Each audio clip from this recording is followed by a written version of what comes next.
Hello दोस्तों, स्वागत है आपका टारगेटेड प्रेप पे। अगर आप पहली बार चैनल पे विजिट किए हुए तो हमारे चैनल को please like share and subscribe करिएगा। और ये मेरा टेलीग्राम चैनल है, इसे आप लोग ज़रूर ज्वाइन कर लीजिए क्योंकि यूपी लेखपाल से रिलेटेड जितने भी पीडीएफ हैं यहाँ पे प्रोवाइड किए जाते हैं, तो ये आप ज़रूर ज्वाइन कर लीजिए इसको। तो चलिए आज का क्लास स्टार्ट करते हैं। आज का इम्पॉर्टेंट टॉपिक है उत्तर प्रदेश की प्रमुख झील और ताल। ठीक है, ये बहुत इम्पॉर्टेंट है, इसको आप लोग एक बार देख लीजिए क्योंकि यहाँ से एक क्वेश्चन तो आपके आएंगे ही आएंगे। तो चलिए झीलों के बारे में कुछ इम्पॉर्टेंट बेसिक बातें देख लेते हैं। देखिए, भौगोलिक संरचना के आधार पर झीलों का निर्माण। देखिए, पहला आपका है गोखुर झील। ठीक है, नदी के मार्ग बदलने और विसर्ग से मुख्य धारा से कटकर निर्मित जल क्षेत्र है। ठीक है, जैसे कि देखिए उत्तर प्रदेश की जो अधिकांश नदियाँ मतलब जो झीलें हैं ना, वो नदियों के द्वारा निर्मित होती हैं, मतलब नदी जनित होती हैं वो। ठीक है, तो जैसे होता है जैसे गंगा यमुना और घाघरा जो नदियाँ हैं ये बहाव करती हैं, तो मैदान में जो घुमाव इनका बनाती है ना, तो उसकी वजह से कभी कभी ये घुमाव जो है कट जाता है। ठीक है, अगर कट जा रहा है तो उसके वजह से ये अलग होकर एक नया झील बना देती हैं। तो ये हो गया, इसका सबसे बड़ा उदाहरण आपका है बड़ा ताल जो शाहजहांपुर में है। चलिए फिर दूसरा देखते हैं दरार गर्त। ठीक है, इसमें क्या लिखा है कि भूगर्भीय हलचलों के कारण भूमि के धंसने या दरार पड़ने से बनी खाइयाँ जिसमें जल भर जाता है।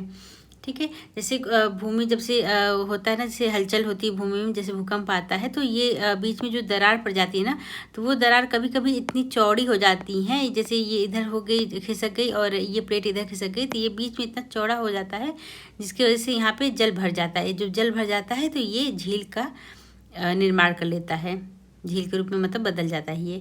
तो यहाँ से हो गई ये दरार गर्त। और देखिए तीसरा होता है आपका कृत्रिम झील। ठीक है, ये नदियों पे बांध बनाकर जल रोकने से निर्मित विशाल मानव निर्मित जलाशय होती हैं। ठीक है, ये मानव द्वारा निर्मित होती हैं। इसका सबसे बड़ा उदाहरण आपका है गोविंद वल्लभ पंत सागर जो सोनभद्र में स्थित है। तो ये मानव निर्मित, मानव के द्वारा बनाया गया ये जलाशय है। तो चलिए फिर नेक्स्ट देखते हैं। देखिए, जल संसाधनों का क्षेत्रीय वितरण।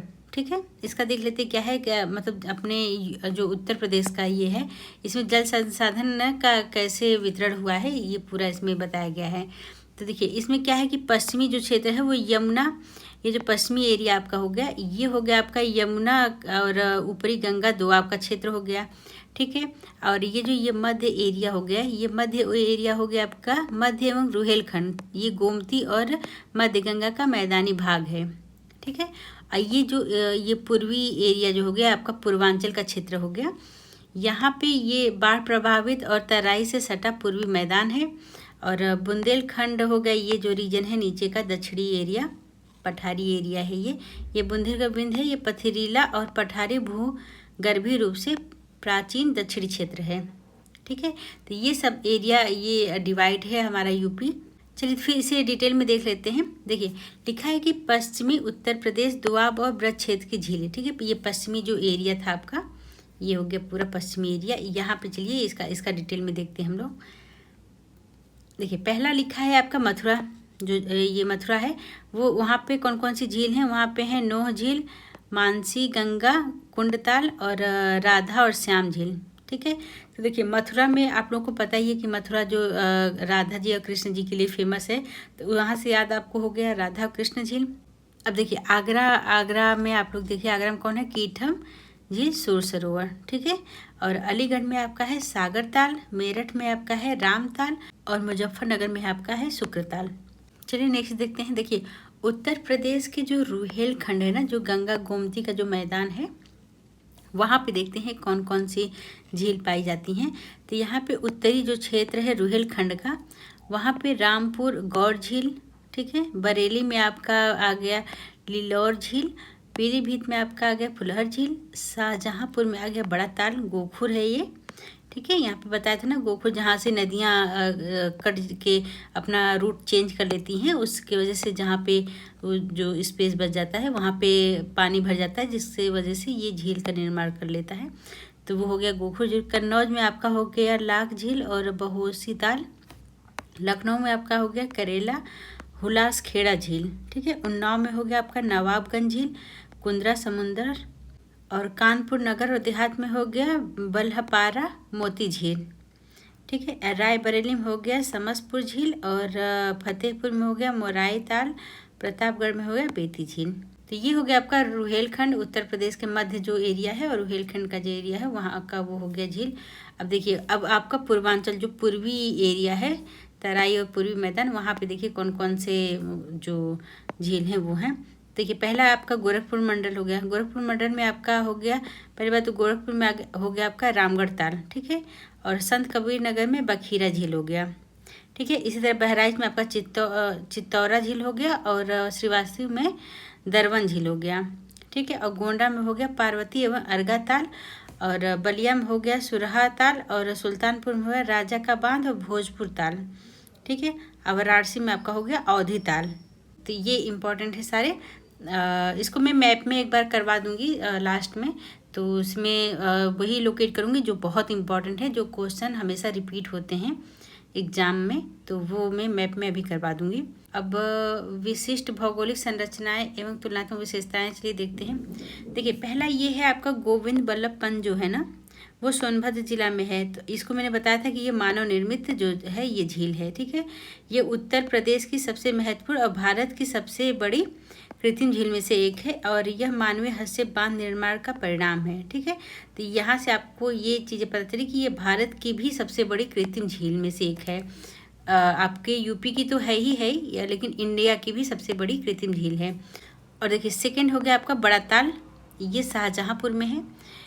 देखिए, यहाँ पे लिखा हो ना, ये गोखुर झील एक उत्कृष्ट उदाहरण है जो नदी के प्राकृतिक रूप से मार्ग बदलने और विसर्प की प्रक्रियाओं द्वारा निर्मित होते हैं, ठीक है। तो ये जैसे ये नदी जा रही है पूरी, तो ये अगर मार्ग इधर बदल दी तो ये जो एरिया बच रहा है आपका ना, जैसे ये एरिया बच रहा है, ये एरिया बच रहा है, ये एरिया बच रहा है, तो यहाँ पे झील का निर्माण हो जाता है, ठीक है। पानी यहाँ पे स्टोर रहते हैं तो वो झील में कन्वर्ट हो जाता है। चलिए फिर देखते हैं नेक्स्ट। देखिए, अब ये आपके लास्ट रिवीजन के लिए है, इसे आप लोग एक बार देख लीजिएगा। चलिए हम लोग मैप में एक बार लोकेट करके देख लेते हैं। तो चलिए मैप में देखते हैं। पहला ये हो गया आपका मुजफ्फरनगर, ठीक है। मुजफ्फरनगर में कौन सा है, शुक्रताल है, ठीक। अब ये हो गया आपका रामपुर। रामपुर में आपका कौन सा है, गौर झील है। और देखिए, ये हो गया आपका बरेली। बरेली में आपका लीलौर झील है, ठीक है। और ये पीलीभीत हो गया। पीलीभीत में आपका फुलहर झील है। और ये आपका शाहजहाँपुर हो गया। शाहजहाँपुर अभी मैंने बताया था ना, वहाँ पे बड़ा ताल है, ये गोखुर है, ठीक है। अब ये हो गया आपका गोंडा। गोंडा में आपका झील है पार्वती अर्गा ताल है, ठीक है। और ये संत कबीर नगर है, यहाँ पे हो गया बखीरा झील। और ये आपका गोरखपुर रीजन हो गया। गोरखपुर में हो गया ये रामगढ़ ताल। और ये आपका बलिया रीजन हुआ। बलिया में आपका हो गया सुरहा ताल। ये बनारसी हो गया, बनारस, यहाँ पे हो गया अवधी ताल। और ये मिर्ज़ापुर हो गया। मिर्ज़ापुर में आपका हो गया दांडा दरी ताल एवं सिरसी जलाशय, ठीक है। ये दरार गर्त है, इसको ध्यान रखिएगा ये क्या है। और ये आपका हो गया सोनभद्र। सोनभद्र में आपका हो गया गोविंद बल्लभ पंत, ठीक है। ये आपका कृत्रिम सागर है। और ये हो गया आपका अम्बेडकर नगर। अम्बेडकर नगर में आपका दरवन झील है। और ये हो गया आपका रायबरेली। रायबरेली में आपका समसपुर झील है, ठीक। और ये हो गया आपका सुल्तानपुर, ठीक। सुल्तानपुर में आपका राजा का बांध और भोजपुर ताल है। और ये कानपुर नगर हो गया। कानपुर नगर में मोती झील है। और ये झांसी हो गया। झांसी में आपका लक्ष्मी ताल है। और ये आपका उन्नाव होगा। उन्नाव में आपका नवाबगंज झील है, ठीक है। ये हो गया आपका आगरा। आगरा में आपका कीठम झील है, सूर सरोवर इसको कहते हैं। और आगरा के ऊपर जस्ट है ये आपका मथुरा। मथुरा में आपका राधा व श्याम झील है, ठीक। और ये हो गया आपका मेरठ। मेरठ में आपका राम ताल है। ये जो सारे हैं ना, ये बहुत इम्पोर्टेंट हैं, तो इसे आप लोग एक बार देख लीजिएगा, क्योंकि यहाँ से आप लोग देख लेंगे ना तो ये सारी चीज़ें आपकी तैयार हो जाएगी। यहाँ से एग्ज़ाम में हर बार क्वेश्चन पूछा जाता है, तो ये इम्पॉर्टेंट है आप लोग का। तो इसे एक बार देख लीजिएगा, 2-4 बार आप लोग ये सब देखेंगे ना तो आपको सब याद हो जाएगा। ये सब जितने हैं ना, बहुत ज़्यादा है नहीं, 2-4 बार आप लोग देखेंगे तो ये सब याद हो जाएंगे।